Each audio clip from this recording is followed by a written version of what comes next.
Bienvenue sur Electromic. Ayant visionné une vidéo sur la chaîne Tonin, dans laquelle il propose de concevoir un petit récepteur radio à super réaction avec très peu de composants. Mais alors vraiment très peu de composants. Le lien de sa chaîne se trouve dans le descriptif de cette vidéo. Nous allons nous amuser à refaire ce même montage et surtout le décortiquer. Cette vidéo sera découpée en plusieurs chapitres. Chacun est accessible via le descriptif. Juste en bas, cliquez et vous y serez. Cela permet de visionner de nouveau le chapitre autant de fois que vous le désirez. Chapitre 1, démonstration. En 2, la liste des composants. Ensuite, nous verrons le schéma avec ces mêmes composants afin de visualiser ce qui les lie entre eux, ce qui les connecte. Puis, l'implantation sur la plaque de cuivre. Et enfin, la question qui fâche ou qui pourrait faire polémique, pourquoi ce récepteur fonctionne. Voilà ce que ça donne une fois tous les composants assemblés sur une petite plaque de cuivre. Bonsoir à toutes, bonsoir à tous. Effectivement, on va passer finalement de la côte d'Azur à la côte fleurie. Cette union est surtout...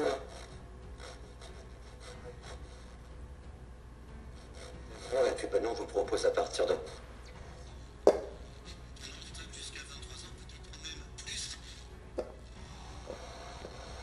Ouais, petit à petit.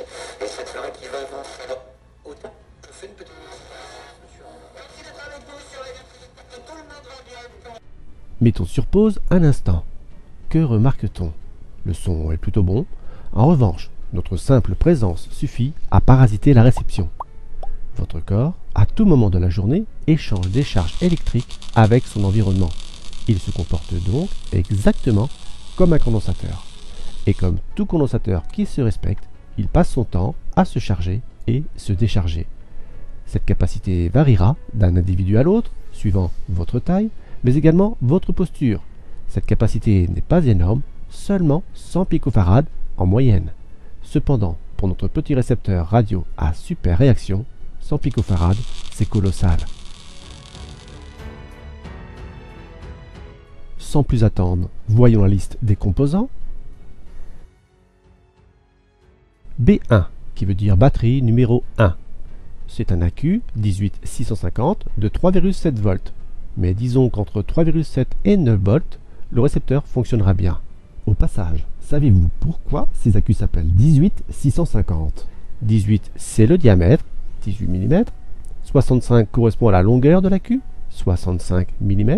Et le 0 correspond au format, pour dire que cet AQ est de forme cylindrique. R1, c'est une résistance de 22 kΩ. R2, une résistance variable de 10 kΩ. R3, c'est une résistance de 10 ohms, j'en parlerai un peu plus loin. ANT, en fait ça veut dire antenne tout simplement. Ici un simple fil de cuivre de 75 cm de longueur, prévu pour 100 MHz, c'est-à-dire un quart d'onde. Pour capter du 100 MHz, la longueur d'onde idéale, théorique, serait de 3 mètres, ce qui n'est pas toujours pratique pour le transport et son impédance sera bien trop élevée, ce qui rayonnerait une bonne partie du signal, alors qu'une demi-longueur d'onde de 1,5 m serait mieux adaptée, 63 ohms seulement. Personnellement, j'ai choisi le 1 quart d'onde pour le côté pratique, mais je pense que je recevrai bien mieux avec une antenne demi-longueur d'onde de 1,5 m. N'hésitez pas à adapter votre antenne aux besoins. L1, une bobine de 100 nano-Henry, fabriquée à partir d'un fil de cuivre émaillé, enroulé autour d'un axe de 8 mm de diamètre, faite 4 à 5 spires. Si votre bobine n'est pas parfaite, vous pouvez éventuellement écarter un peu les spires, ce qui réduira l'inductance, au détriment d'une petite augmentation de la capacitance parasite. Dans l'hypothèse où votre bobine est déjà soudée avec le reste des composants, jouer sur l'espacement des spires peut être une bonne méthode pour ajuster l'inductance, soit en écartant ou en rapprochant les spires. C1. Condensateur variable dont la plage de capacité va de 0 à 100 pF. C2 et C3 sont deux condensateurs céramiques. C4 et C5 sont deux condensateurs électrochimiques, respectivement de 10 volts et 25 volts. Faites donc attention à la tension maximale de vos condensateurs. T1 et T2 sont deux transistors NPN identiques, TS9018. Cependant, ce qui compte avant tout, c'est qu'ils possèdent une capacité faible, une fréquence de fonctionnement élevée, ainsi qu'un gain élevé. Comparez donc les datasheets de vos transistors afin de sélectionner les plus aptes à cette fonction. U1, un circuit intégré LM386, c'est lui qui amplifiera le signal. HP, un haut-parleur de 8 ohms 0,5 watts. Dans mon cas, j'ai ajouté une résistance de 10 ohms R3 pour protéger la membrane du haut-parleur. Veuillez donc ajouter une résistance suivant la puissance de votre haut-parleur. Et bien entendu, il nous faudra une petite plaque de cuivre pour installer tout ce petit monde. Vous vous demandez probablement quelles sont ces dimensions, quelles sont les parties de cuivre à retirer afin de créer des isolations. Pour cela, j'ai confectionné un fichier au format PDF, toujours dans le descriptif de cette vidéo. Vous cliquez, vous imprimez et le tour est joué. Sur ce même PDF, vous trouverez également la nomenclature, c'est-à-dire la liste des composants que je viens de citer. De plus, toujours dans la description, vous trouverez le lien des fiches techniques des composants, c'est-à-dire le datasheet. Passons maintenant au schéma. Petit aparté, dans ce chapitre, l'idée sera de vous présenter rapidement les composants et ensuite nous verrons comment les assembler sur la plaque de cuivre. Votre récepteur radio à super réaction, oui comme l'avion, sera alimenté en 3,7 volts avec un AQ 18650 comme nous venons de le voir. Commençons par R1, la résistance de 22 kΩ. Ici, nous avons l'antenne de 75 cm ou 1,5 m, c'est au choix, faites des tests. L'oscillateur local, qui est le cœur du récepteur radio, si je puis dire, est constitué de la bobine d'environ 100 nanohenry et du condensateur variable C1. Ce condensateur C1 est variable parce que c'est lui qui nous permettra de syntoniser le récepteur avec la fréquence radio que vous souhaitez, en le tournant de droite à gauche. Les deux transistors NPN S9018 branchés ici en émetteur commun, c'est-à-dire que les deux transistors sont reliés entre eux par leur émetteur et dans ce montage-ci, ils rejoignent tous deux la masse. Le condensateur céramique C2 d'une capacité de 220 nanofarad, VR1 qui est une résistance variable présente dans le schéma mais que je n'ai pas mise sur la plaque de cuivre. Elle permet de faire varier le volume du haut-parleur. Dans mon cas, je n'en avais pas besoin pour juste tester ce montage. Mais si vous remarquez des distorsions de la réception, je vous conseille d'ajouter VR1. L'AOP, c'est-à-dire l'amplificateur opérationnel, ici c'est un LM386. C'est lui qui amplifiera le signal reçu avant de l'envoyer sur le haut-parleur. Mais avant ça, on trouve sur son chemin deux condensateurs. C3, un condensateur céramique de 100 nanofarad. Il laissera passer les hautes fréquences sortant du LM386 afin de les envoyer directement vers la masse, réduisant ainsi les parasites. Quant aux fréquences plus basses, on les retrouvera sur C4, le condensateur électrochimique de 220 microfarad, qui lui supprimera la composante continue afin de faire circuler du courant alternatif, ce qui fera vibrer la membrane du haut-parleur. Entre les broches 1 et 8 du LM386, on y glissera C5, un condensateur électrochimique de 22 microfarad. Son rôle sera d'obtenir un gain du signal allant jusqu'à 200. Sans ce condensateur C5, le gain serait seulement de 20. Si vous vous posez la question de pourquoi 22 microfarad, c'est parce qu'entre les broches 1 et 8 du LM386, à l'intérieur du circuit intégré, se trouve une résistance de 1,35 kΩ. C5 est donc branché en parallèle de cette résistance interne. Et plus la fréquence sera élevée, plus C5 court-circuitera cette résistance, ce qui augmentera le gain. Augmenter la valeur de C5 ne changera rien du tout, puisque à 22 microfarad, la résistance interne est déjà totalement court-circuitée. En revanche, si vous souhaitez un gain plus faible, toujours entre 20 et 200, il suffira de réduire la capacité de C5. Et pour finir, un haut-parleur d'une impédance de 8 ohms et de 0,5 watts de puissance. Encore une fois, ajoutez donc R3, une résistance en amont, afin de le protéger, par exemple 10 ohms, ça devrait largement suffire. Pour ceux d'entre vous qui ont un peu de temps devant eux, voici comment calculer la valeur de la résistance nécessaire. Quant aux personnes disposant de moins de temps, veuillez vous téléporter au chapitre suivant, à savoir l'implantation des composants sur la plaque de cuivre. En sortie du LM386, nous aurons donc une tension maximale de 3,7 volts, qui est la tension d'alimentation. Nous savons que la puissance est égale à la tension multipliée par l'intensité, et nous savons aussi que la tension, c'est la résistance multipliée également par l'intensité. Par conséquent, 0,5 watts de puissance est égal à la résistance fois l'intensité fois l'intensité. La résistance, nous la connaissons déjà, c'est 8 ohms, ce qui fait 0,5 watts égale 8 ohms fois le carré de l'intensité. 0,5 divisé par 8, cela fait 0,0625. La racine carrée de 0,0625 fait 0,25, ce qui nous donne donc 0,25 ampères. Maintenant que nous connaissons l'intensité du courant maximal traversant le haut-parleur, ici 0,25 ampères, la résistance de 8 ohms et la puissance maximale de 0,5 watts, calculons la tension aux bornes de ce petit haut-parleur. 0,5 divisé par l'intensité, à savoir 0,25, ce qui nous donnera une tension de 2 volts aux bornes du haut-parleur. Et pour finir, calculons enfin la résistance nécessaire pour que le haut-parleur soit bien protégé. 3,7 volts maximal de tension en sortie du LM386, moins la tension à ne pas dépasser du haut-parleur, donc moins 2 volts, puis on divise le tout par l'intensité, soit 0,25 ampères. Nous venons de découvrir la valeur de la résistance R3 qui fera 6,8 ohms. Implantation sur la plaque de cuivre. Voyons ensemble comment implanter chaque composant sur une petite plaque de cuivre et enfin réaliser notre récepteur radio à super réaction. Voilà à quoi devrait ressembler votre plaque de cuivre une fois découpée comme indiqué sur le fichier PDF. Avec votre multimètre, en mode continuité, vérifiez que chaque plot est bien isolé de son voisin. L'ordre chronologique du placement des composants est au choix de chacun. Cependant, en règle générale, on préfère souder les composants les plus petits et les plus au centre, comme par exemple la résistance R1. Je remarque que sans savoir où se trouve le positif ou le négatif, ce ne sera pas évident d'anticiper l'emplacement des composants. Donc, juste pour le visuel, je vais dès maintenant ajouter les fils reliant le positif et le négatif à la plaque de cuivre.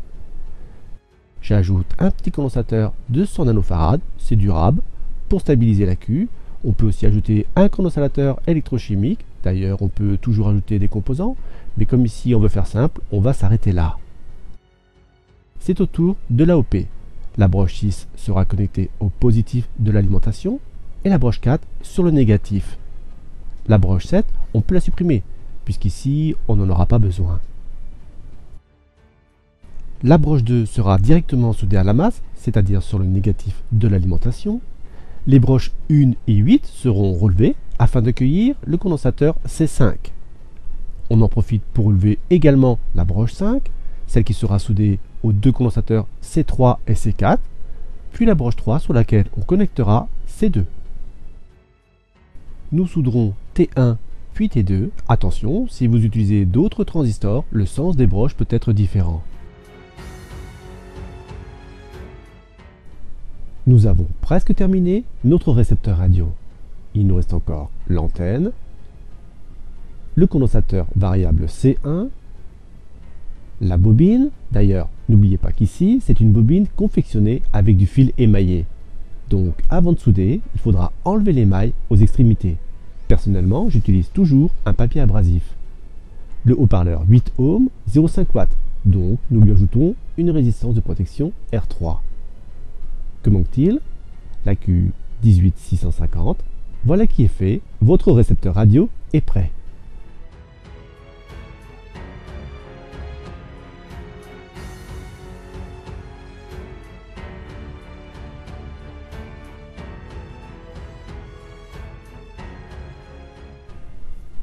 Pourquoi ça marche?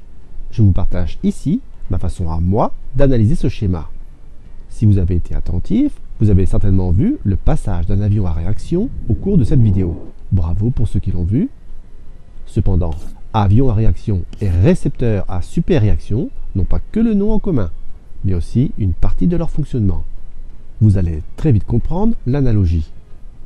Dans un avion à réaction en mode post-combustion, du carburant, kérosène, est injecté dans les gaz chauds avant d'être éjecté de la tuyère, ce qui augmente à la fois la température, le volume des gaz, ainsi que la vitesse d'éjection des gaz en sortie de tuyère.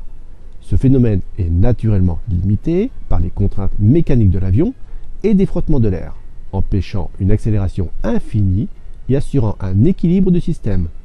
Le système qui injecte le carburant est donc limité, quel que soit le volume du carburant injecté.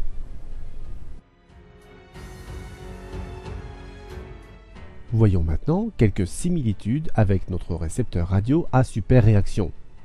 La base du transistor T1 sera alimentée par la bobine. T1 sera donc passant. Il amplifiera le signal radio capté par l'antenne et le réinjecte en partie sur l'oscillateur, c'est-à-dire l'antenne, le condensateur C1 et la bobine. Et comme pour notre avion à réaction, en mode post-combustion de tout à l'heure, cette amplification trouvera très vite ses limites. Cette amplification sera régulièrement coupée par T2, le deuxième transistor, qui lui fonctionnera à plus basse fréquence. Pourquoi ça? Nous avons ici C2, le condensateur de 220 nanofarad qui se chargera via la résistance R1 de 22 kΩ. Ce petit manège sera donc temporisé par R1 et C2. Si nous calculons rapidement le temps de chargement de ce condensateur via cette résistance, la formule est simple, R multiplié par C, ce qui fait 22 kΩ multiplié par 220 nanofarad égale 0,00484 secondes. Ce résultat ne correspond qu'à 63% du chargement complet du condensateur. Pour un chargement complet, il faudra attendre 5 fois plus longtemps. On multiplie donc le résultat obtenu pour 63% de chargement par 5, ce qui fait 0,0242 secondes.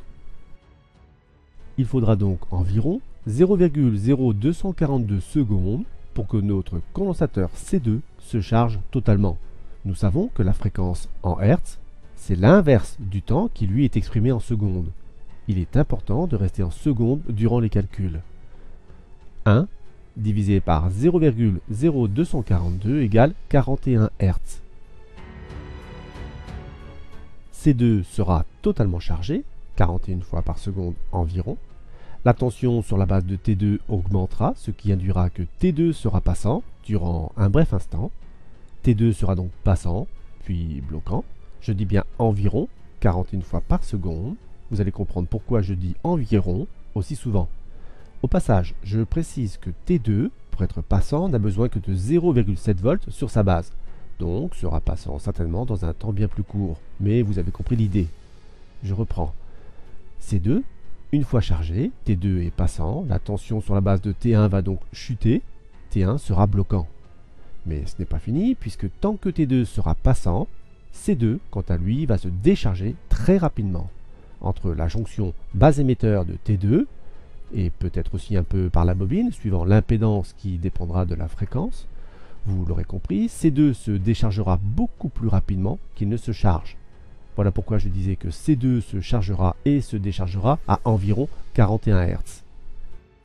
C2 étant déchargé, la tension sur la base de T2 va chuter. T2 deviendra bloquant. La tension sur la base de T1 va donc de nouveau augmenter via la bobine. T1 sera passant. Il amplifiera le signal, le réinjectera en partie, du moins jusqu'à ce que T2 soit passant à son tour, etc. C2 supprimera la composante continue du signal et l'enverra sur la branche 3 du LM386. Et comme le LM386 est conçu pour amplifier les fréquences allant de 20 à 20 kHz, dans la gamme audible, il amplifiera uniquement ces basses fréquences, alors que les hautes fréquences, comme la porteuse, seront fortement atténuées. Alors je ne sais pas si ce raisonnement est bon, cependant c'est ainsi que je comprends ce schéma. Si vous avez d'autres hypothèses afin d'expliquer le pourquoi ce récepteur fonctionne aussi bien, avec aussi peu de composants, la section commentaires est là pour ça, échangeons et avançons ensemble. A bientôt sur Electromic.